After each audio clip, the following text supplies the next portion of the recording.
प्रश्न क्रमांक 3। अध्यक्ष महोदय, पक्ष क्रमांक 3। अध्यक्ष महोदय, छापल्याप्रमाणे।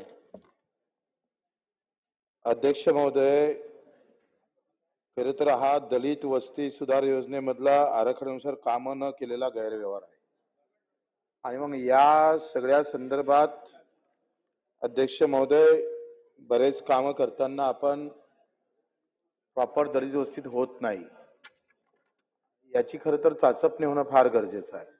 आपल्याकडे फंड उपलब्ध आहे ना अध्यक्ष महोदय, 95/5 आहे, इतर आहे, तर ह्या अधिकाऱ्याला हे करायची काही गरज नाही आणि ते तर दलित वस्तीच्या बाहेर तर केलीच, मुळात त्याच्यात काम व्यवस्थित होत नाही आहे।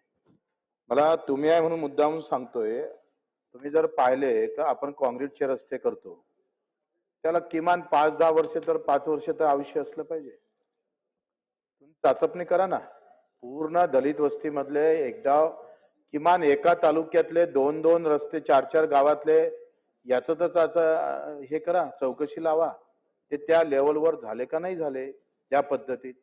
काय होतंय, तुम्ही आम्ही फंड आणण्यासाठी एवढी मेहनत करतोय, तुमच्या मागे आम्ही फिरतोय, 2 कोटी द्या, 1 कोटी द्या, आल्यानंतर ते काम जर व्यवस्थित झालं नाही तर दुसऱ्या लगेच एका 6 महिन्यात ते उखडतं, पैसा वाया गेला, म्हणजे पहिलेच एस्टिमेट जास्त आणि त्याच्यातही करप्शन, तर हे थांबलं पाहिजे ना अध्यक्ष महोदय।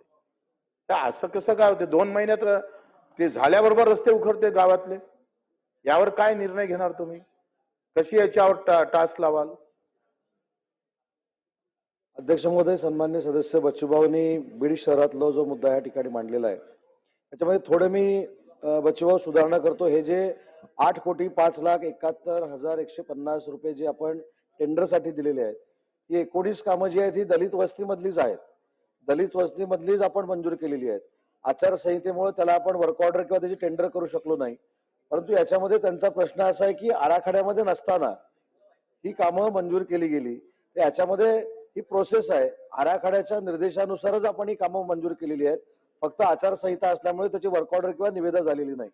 परंतु बच्चूभाऊंनी सांगितलेली एक वस्तुस्थिती खरी आहे की काही ठिकाणी जी कामं होतात ती 2 महिन्यामध्ये 3 महिन्यामध्ये ही उखडली जातात, रस्त्याची तिथे दुर्दशा झालेली आपल्याला दिसते। म्हणून स्पेसिफिक जर नगरपालिका किंवा स्पेसिफिक आपल्याला जर काम सांगितलं त्याचे नक्की सरकारमार्फत चौकशी करण्यात येईल।